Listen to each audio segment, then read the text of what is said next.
ಪ್ರತೀಕ್ ಚವ್ಹಾಣ್ ಅವರ ಜಾಮೀನು ಅರ್ಜಿ ಇವತ್ತು ವಿಚಾರಣೆಗೆ ಬಂದಿತ್ತು. ವಿಚಾರಣಾ ಸಂದರ್ಭದಲ್ಲಿ ಅರ್ಜಿ ಸರ್ಕಾರಿ ಅಭಿಯೋಜಕರಿಂದ ತಕರಾರು ಅರ್ಜಿಯನ್ನು ಸಲ್ಲಿಸಲಾಯಿತು. ಜೊತೆಗೆ ಪ್ರತಿವಾದವನ್ನು ಮಂಡಿಸಲಾಯಿತು. ಈ ಸಂತ್ರಸ್ತೆ ಯುವತಿ ಪರವಾಗಿ ನಾವು ಸಹ ಕೆಲವೊಂದು ದಾಖಲೆಗಳನ್ನು ಹಾಜರು ಮಾಡಿರ್ತೇವೆ. ಈ ಎಲ್ಲ ಹಾಜರು ಮಾಡಿದ ಮೇಲೆ ನ್ಯಾಯಾಧೀಶರು ಈ ಅರ್ಜಿಗೆ ಸಂಬಂಧಪಟ್ಟಂತೆ ನಿರೀಕ್ಷಣಾ ಜಾಮೀನು ಅರ್ಜಿಗೆ ಸಂಬಂಧಪಟ್ಟಂತೆ ಆದೇಶವನ್ನು ದಿನಾಂಕ 31 ಜುಲೈಗೆ ಕಾದಿರಿಸಲಾಗಿದೆ. ಈ ವಾದ ಸಂದರ್ಭದಲ್ಲಿ ಈ ಆರೋಪವನ್ನು ಅಲ್ಲಗೆಳೆದಿದ್ದು ಅದೊಂದು ಮದುವೆ ನಿಶ್ಚಿತಾರ್ಥ ಆಗಿರೋದ್ರಿಂದ ಜಾಮೀನು ನೀಡಬೇಕು ಅಂತ ವಾದ ಸಲ್ಲಿಸಲಾಯಿತು. ಆದರೆ ನಿಶ್ಚಿತಾರ್ಥವನ್ನು ಮುರಿದಿದೆ ಮತ್ತು ಈ ಪೂರ್ವದಲ್ಲಿಯೂ ಸಹ ಈ ಪ್ರತೀಕ್ ಚವ್ಹಾಣ್ ಎಂಬ ಆರೋಪಿಯು ಬೇರೆ ಯುವತಿ ಜೊತೆ ಮದುವೆ ಮಾಡ್ಕೋತೀನಿ ಅಂತ ಫಾಲ್ಸ್ ಕಮಿಟ್ಮೆಂಟ್ ಕೊಟ್ಟು ಆ ಮದುವೆ ಸಹ ಮುರಿದಿರೋ ಬಗ್ಗೆ ದಾಖಲೆಗಳನ್ನು ಮಾನ್ಯ ನ್ಯಾಯಾಲಯಕ್ಕೆ ಸಲ್ಲಿಸಿ ಈ ಬಗ್ಗೆ ಅವರಿಗೆ ಜಾಮೀನನ್ನು ರದ್ದು ಮಾಡಬೇಕು ಅಂತ ತಕರಾರು ಅರ್ಜಿಯನ್ನು ಮತ್ತು ದಾಖಲೆಗಳನ್ನು ಸಲ್ಲಿಸಲಾಯಿತು. ಇಂತಹ ಸೂಕ್ಷ್ಮ ಪ್ರಕರಣಗಳಲ್ಲಿ ಜಾಮೀನು ಸಿಗೋದು ತುಂಬ ಕಷ್ಟ, ಸಿಗೋ ಚಾನ್ಸಸ್ ತುಂಬ ಕಡಿಮೆ ಇದೆ. ಇದರಲ್ಲಿ ಸಂತ್ರಸ್ತೆ ಪರವಾಗಿ ಅವಳ ಮೆಡಿಕಲ್ ಎಕ್ಸಾಮಿನೇಷನ್ ಮುಗಿದಿದೆ. ಆಮೇಲೆ ಈ ಸ್ಥಳ ಮಹಜರ್ಗಳು ಸಹ ಮುಗಿದಿದೆ. ಆದರೆ ಇನ್ನೂ ಮೆಡಿಕಲ್ ಎಕ್ಸಾಮಿನೇಷನ್ ಮತ್ತು ಈ ಟ್ರಾವೆಲಿಂಗ್ ಸಂಬಂಧಪಟ್ಟಂಥ ದಾಖಲೆಗಳನ್ನ ಇನ್ನು ಪ್ರೈಮ್ ಸ್ಟೇಜ್ನಲ್ಲಿ ಇನ್ವೆಸ್ಟಿಗೇಷನ್ ಪೆಂಡಿಂಗ್ ಇರೋದರಿಂದ ಈ ಬಗ್ಗೆಯೂ ಸಹ ಮಾನ್ಯ ನ್ಯಾಯಾಲಯಕ್ಕೆ ಮನವರಿಕೆ ಮಾಡಲಾಗಿದೆ.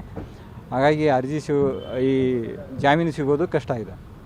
ಆರೋಪಿ ಹೈ ಪ್ರೊಫೈಲ್ ಇರೋದರಿಂದ, ಈ ಶಾಸಕರ ಮಗ ಇರೋದ್ರಿಂದ ಪೊಲಿಟಿಕಲ್ ಪವರ್ ಬಳಸಿ ಪೊಲೀಸರಿಗೆ ಕಣ್ತಪ್ಪಿಸ್ತಾ ಇದ್ದಾನೆ ಅಂತ ನಾವು ಈಗಾಗಲೇ ಮಾನ್ಯ ನ್ಯಾಯಾಲಯಕ್ಕೆ ಮನವರಿಕೆ ಮಾಡಿದ್ವಿ. ಹಾಗಾಗಿ ಪೊಲೀಸರು ಸರ್ಚ್ ಮಾಡಿದರೂ ಸಹ ಅವನೊಬ್ಬನು ಆರೋಪಿತ ಸಿಗೋ ಚಾನ್ಸಸ್ ಕಡಿಮೆ ಇದೆ. ಆದರೂ ಈ ಅರ್ಜಿನ ನಾವು ತಿರಸ್ಕಾರ ಮಾಡೋಕ್ಕೆ ವಾದ ಮಾಡಿದ್ವಿ. ಪೂರ್ವಾಪರ ಯಾವ ದಿವಸ ನಾವು ನಮ್ಮ ಮೇಲೆ ಅತ್ಯಾಚಾರ ಆಗಿದೆ ಅಂತ ದೂರು ಕೊಟ್ಟಿದ್ವಿ. ಆ ದೂರು FIR ಆದಮೇಲೆ ಅವರು ಸಹ ಈ ಹುಡುಗಿ ಸಂತ್ರಸ್ತೆಯ ಕುಟುಂಬದವರ ವಿರುದ್ಧ ಒಂದು ದೂರನ್ನು ಕೊಟ್ಟಿದ್ದರು. ಅದರ ಮೇಲೆ FIR ಆಗಿದೆ. ಅದೇ ದಿವಸ ಈ ಸಂತ್ರಸ್ತೆಯ ಕುಟುಂಬದವರು ಅವ್ರ ಮನೆಗೆ ಹೋಗಿದ್ದರು. ಆ ಸಂದರ್ಭದಲ್ಲಿ ಈ ಸಂತ್ರಸ್ತೆಯ ಕುಟುಂಬದವ್ರ ಮೇಲೆ ಹಲ್ಲೆ ಆಗಿತ್ತು. ಈ ಸಂಬಂಧ ನಾವು ದೂರನ್ನು ಸಲ್ಲಿಸಿದ್ವಿ ಸಂಬಂಧಪಟ್ಟ ಪೊಲೀಸ್ ಠಾಣೆಗೆ ಮತ್ತು SP ಅವರಿಗೆ. ಇಲ್ಲಿವರೆಗೂ ಅದು ದೂರನ್ನು FIR ಆಗಿ ರಿಜಿಸ್ಟರ್ ಆಗಿಲ್ಲ ಅನ್ನೋ ಬಗ್ಗೆಯೂ ಮಾನ್ಯ ನ್ಯಾಯಾಲಯಕ್ಕೆ ಕೊಟ್ಟಿದ್ವಿ. ಅಂದರೆ ಅವರ ಹಿನ್ನೆಲೆ ಮತ್ತು ಅವರ ದಬ್ಬಾಳಿಕೆ ಮತ್ತು ಅವರಿಗೆ ಸಂಬಂಧಪಟ್ಟಂಥ ಅವರಿಂದ ಇರುವಂಥ ಪೊಲಿಟಿಕಲ್ ಪವರ್ನ ಮನವರಿಕೆ ಮಾಡಿಕೊಟ್ಟಿದ್ವಿ. ಹಾಗೆ ಮೊಬೈಲ್ನಲ್ಲಿ ಆ ದಿವಸ ಏನು ತಕರಾರಾಗಿತ್ತು, ಆ ತಕರಾರಾದಾಗ ಆ ಮೊಬೈಲ್ ಅಲ್ಲೇ ಬಿದ್ದಿತ್ತು. ಅದನ್ನು ಕೊಡಿಸ್ತೀವಿ ಅಂತ ಪೊಲೀಸರು ಹೇಳಿದರು. ಆ ಬಗ್ಗೆ ಸಹ ದೂರನ್ನು ಈ SP ಅವರಿಗೆ ಮತ್ತು ಮಹಿಳಾ ಆಯೋಗಕ್ಕೆ ಸಂತ್ರಸ್ತರಿಗೆ ಮತ್ತು ಅವರ ಕುಟುಂಬದವರು ಸಲ್ಲಿಸಿದ್ದಾರೆ. ಆ ಮೊಬೈಲ್ನಲ್ಲಿ ಹೆಚ್ಚು ಕಡಿಮೆ ತುಂಬ ಸಾಕ್ಷಿಗಳನ್ನು ಇವೆ. ಆದ್ದರಿಂದ ಅದನ್ನು ಪೊಲೀಸರು ಮತ್ತು ಇವರು ಹೈಡ್ ಮಾಡೋ ಚಾನ್ಸಸ್ ಇದೆ. ಮೊಬೈಲ್ನಲ್ಲಿ ಸಾಕ್ಷಿಗಳಿವೆ ಅಂತ ಹೇಳಿದೆ. ಈ ಸಮಯದಲ್ಲಿ ಹೇಳೋದು ಕಷ್ಟ. ಮೊಬೈಲ್ ಸೀಸ್ ಆಗಿದ್ದರೆ ಅದರಲ್ಲಿರೋ ಸಾಕ್ಷ್ಯಗಳನ್ನು ಬರುತ್ತೆ. ಮಹಿಳಾ ಆಯೋಗದಿಂದ ಈ ಬಗ್ಗೆ ಎಲ್ಲ ಮಾನ್ಯ ನ್ಯಾಯಾಲಯಕ್ಕೆ ದಾಖಲೆಗಳನ್ನು ಸಲ್ಲಿಸಿದ್ವಿ. ಮಹಿಳಾ ಆಯೋಗದ ನಂತರ ಇಲ್ಲಿ ಬಂದಿದೆ ಅಂತ ನಾವು ಆ ದಾಖಲೆಗಳನ್ನು ಸಲ್ಲಿಸಿದ್ವಿ.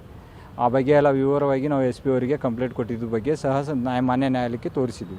ಜುಲೈ 31ಕ್ಕೆ ಆದೇಶಕ್ಕೆ ಕಾದಿರಿಸಲಾಗಿದೆ.